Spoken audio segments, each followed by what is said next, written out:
Looking for a natural way to refresh your skin and shrink those pores? In today's video, I'll show you how to make an easy and effective vitamin C toner at home using orange peel powder. This toner is perfect for dull, tired, or uneven skin. It brightens, tones, and hydrates, all in one. Let's take a look at what we need for this DIY toner.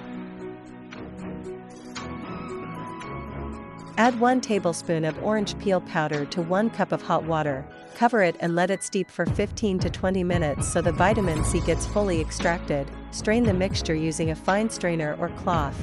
Add 1 teaspoon of rose water for hydration and freshness. Pour it into a clean spray bottle, and your natural vitamin C toner is ready. This DIY toner is loaded with skin benefits. Orange peel powder brightens skin, fights dullness, and reduces dark spots. Rose water balances your skin's pH and hydrates. The toner helps tighten large pores, control excess oil, and refresh your skin instantly. You'll love how light and natural it feels. No chemicals, no alcohol, just pure glow.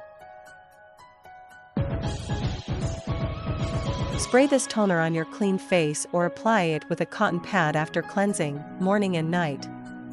It's also great to use before applying serum or moisturizer. It helps your skin absorb the next products better.